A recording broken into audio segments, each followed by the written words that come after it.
Hello दोस्तों, कैसे हैं आप सब लोग। आशा करता हूं कि आप लोग सब लोगों की इन्वेस्टिंग जर्नी बहुत अच्छी चल रही होगी। तो आज जो मैं वीडियो बनाने जा रहा हूं वो बिगनर्स के लिए है और ये उन लोगों के लिए है जो कि अभी स्टॉक मार्केट में नए हैं या फिर जो स्टॉक मार्केट में आना चाहते हैं लेकिन डरे रहते हैं कि यार क्या होगा स्टॉक मार्केट में, कहीं हमारा पैसा ना फंस जाए, कहीं हमें नुकसान नहीं हो जाए। तो दोस्तों, मैं इस बारे में आप लोगों को सिर्फ एक ही चीज़ बता दूं कि this is the only market right now presently which can beat the inflation. ठीक है, आज की तारीख में जो इन्फ्लेशन चल रहा है सिर्फ यही एक ऐसी स्कीम है जो कि आपको इन्फ्लेशन बीट करके देगी आने वाले टाइम में। लेकिन सबसे पहली चीज़ जो अपने को स्टॉक मार्केट में आने से पहले ये चीज़ समझनी होगी कि हमारा फाइनेंशियल गोल क्या है। ठीक है, पहली चीज़ आपका फाइनेंशियल गोल क्या है कि आपको फाइनेंशियल फ्रीडम लेना है 10 साल 15 साल बाद। तो आप इसमें आराम से अचीव कर सकते हैं। बस बात इतनी सी है कि जब आप, मेरा सिर्फ इतना सा ही कंपैरिजन होता है कि जब आप LIC में कोई पॉलिसी लेते हैं तो क्या आप 15 साल 20 साल उसे देखते हैं? नहीं देखते ना। तो यही चीज़ आपको यहाँ पे करनी है। आप स्टॉक लीजिए और भूल जाइए। ठीक है, आप 15 साल के लिए, 10 साल के लिए, मिनिमम 10 साल के लिए आप उसको भूल जाइए। फिर देखिए आप कितने शानदार आप वेल्थ क्रिएट करके देखते हैं। और आपको इसमें आप 5 रुपये से लेके 500 रुपये से लेके 5 लाख रुपए तक का अपना सरप्लस मनी इन्वेस्ट कर सकते हैं। तो सबसे पहली चीज़ जो आपको ध्यान रखनी है वो यही रखनी है कि आपको अपना सरप्लस मनी लगाना है।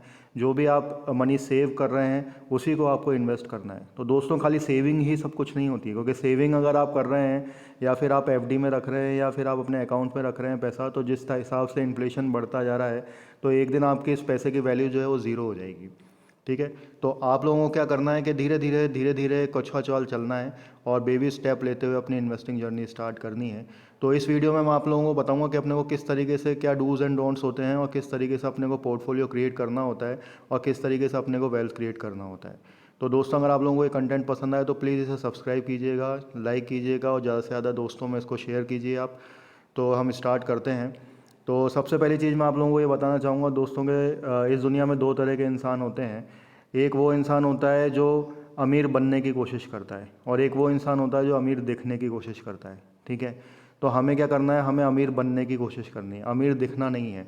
तो इसका छोटा सा एक एग्जांपल बताऊं कि अगर कोई अपना जो आईफोन है, एप्पल का आईफोन अगर वो यूज़ करता है तो हम एप्पल का आईफोन यूज़ नहीं करेंगे, हम एक नॉर्मल आईफोन यूज़ करेंगे। लेकिन हम क्या करेंगे, हम एप्पल कंपनी में इन्वेस्ट करेंगे। वहीं अगर आपको कोई अपनी SBI लाइफ की पॉलिसी बेचने आता है या LIC की पॉलिसी बेचने आता है तो हम पॉलिसी नहीं खरीदेंगे, हम सीधे कंपनी में इन्वेस्ट करेंगे। वहीं पे अगर कोई बैंक आपके पास आता है कि साहब FD कर लीजिए, आज की तारीख में आप देख सकते हैं बहुत अच्छी इंटरेस्ट रेट चल रही है, तो वो कहता है कि आप आइए और FD कर लीजिए, तो हम FD नहीं करेंगे, हम उस बैंक में इन्वेस्ट करना पसंद करेंगे। तो in this way you can create the wealth. ठीक है, तो हमें अमीर बनने की कोशिश करना, अमीर दिखने की कोशिश नहीं करना। ठीक है, तो इसी के साथ हम स्टार्ट करते हैं। तो सबसे पहली चीज़ मैं आप लोगों को बता दूं कि जो पोर्टफोलियो है, आपको सबसे पहली चीज़ आपको फाइनेंशियल गोल अपना सेट करना पड़ेगा। मिनिमम 10 to 15 ईयर्स तो आपको रुकना ही है। तो मान लीजिए अगर आपकी 35 टू अराउंड 40 आपकी एज है तो 50-55 के अराउंड आपको रुकना है। ठीक है, तो अब आपको पोर्टफोलियो बिल्ड कैसे करना है। तो सबसे पहली चीज़, जब भी कोई बिगनर या कोई, जैसे आप डीमेट आप अकाउंट ओपन कर लेते हैं और जैसे ही आप कोई भी फाइनेंशियल वेबसाइट्स को देखते हैं तो तुरंत आपके पास नोटिफिकेशन आने लग जाएगा कि एक आप एक्स कंपनी में करें, मल्टी 4 रिटर्न दे रही है। आप इस कंपनी को देखें, 2 महीने में 200% के रिटर्न दिए। भैया, हमें ऐसी कंपनी में नहीं जाना है। तो आपको क्या करना है, please avoid the penny stocks. ठीक है, ये वेल्थ क्रिएटर नहीं होते दोस्तों, ये वेल्थ डिस्ट्रॉयर होते हैं। आपको ऐसी कंपनी में इन्वेस्ट नहीं करना है जो कि पेनी स्टॉक कंपनीज हैं। ठीक है, दूसरी चीज़ हमें क्या समझनी है कि हमें इंट्राडे ट्रेडिंग नहीं करनी है और ना ही ऑप्शन ट्रेडिंग करनी है। तो दोस्तों, जो सबसे ज़्यादा जो यूज़र्स, जो इन्वेस्टर्स होते हैं, पहली गलती यही करते हैं कि वो अपनी इन्वेस्टिंग जर्नी स्टार्ट ही इंट्राडे ट्रेडिंग या फिर जो है ऑप्शन ट्रेडिंग से कर लेते हैं। मैं इसको गलत नहीं कह रहा हूँ, हो सकता है आपको पहले से फ़ायदा भी हुआ हो, लेकिन धीरे धीरे क्या होता है, इसके अंदर जो होता है आपकी वेल्थ डिस्ट्रॉय हो जाती है। क्योंकि इसमें क्या होता है, इंट्राडे में आपको सेम डे प्रॉफिट या लॉस होता है, तो जब लॉस होगा तो एक साथ सुहा हो जाएगा पैसा। और अगर आप मान लीजिए इन्वेस्टिंग करते हैं फॉर द लॉन्ग टर्म, तो अगर अभी आपके पास लॉस भी चल रहा होगा तो वो लॉस तब तक आपका लॉस नहीं माना जाएगा जब तक कि आप उस कंपनी के शेयर सेल आउट नहीं कर देते। ठीक है, तो आपको ये चीज़ समझनी होगी।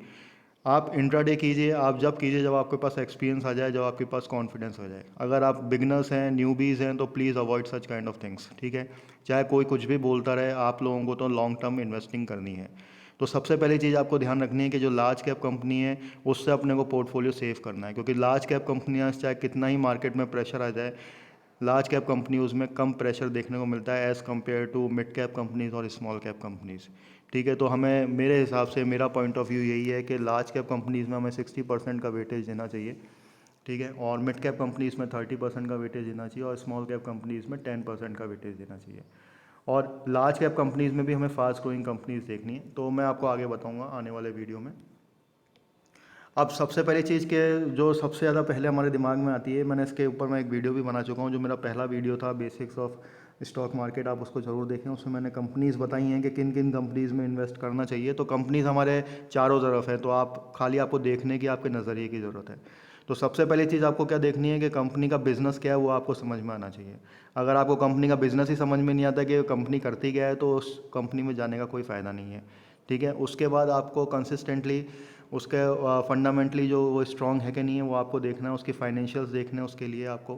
ठीक है, उसमें सेल्स में इंक्रीज़ हो रही है कि नहीं हो रही है, और प्रॉफिट में इंक्रीज़ हो रही है कि नहीं हो रही है, और अर्निंग पर शेयर में ग्रोथ हो रही है कि नहीं हो रही है। तो ये आपको दोस्तों क्वार्टरली नहीं देखना है, आपको ये एनुअली कैलकुलेट करना है। क्वार्टरली हो सकता है ऊपर नीचे हो जाए, जैसे आज आप देख सकते हैं जुबिलेंट फूड वर्क्स का बहुत अच्छा रिजल्ट था, मतलब मेरे हिसाब से अच्छा रिजल्ट था, लेकिन फिर भी उसमें पिटाई देखने को मिल रही है। लेकिन ये चलता है, क्वार्टरली में चलता है, लेकिन आपको जो आपका होराइजन रखना है वो लॉन्ग टर्म का रखना है, एनुअली रखना है, और आपको कीप ट्रैक रखना है कंपनीज़ की प्रोफाइल को लेके। उसके बाद अब आता है कि हम कंपनीज़ को चुनें कैसे, कि यार कहाँ से लें कंपनीज़, क्या करें। तो इसके ऊपर मैं ऑलरेडी एक वीडियो बना चुका हूँ, लेकिन फिर भी अगर आपके समझ में नहीं आता तो आपको क्या करना है, सेंसेक्स देखना है।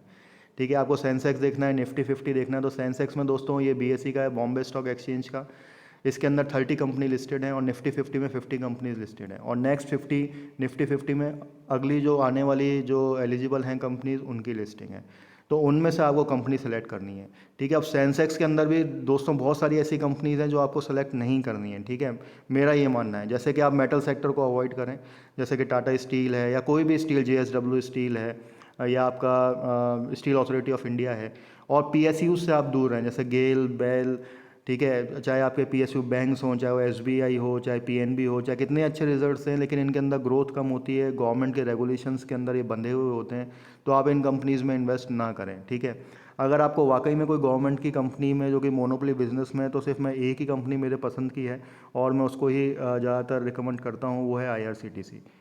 तो इंडियन रेलवे टिकटिंग जो है, टूरिज़्म एंड टिकटिंग जो कंपनी है, यही सबसे शानदार कंपनी है, इसी के सबसे ज़्यादा शानदार रिजल्ट्स हैं।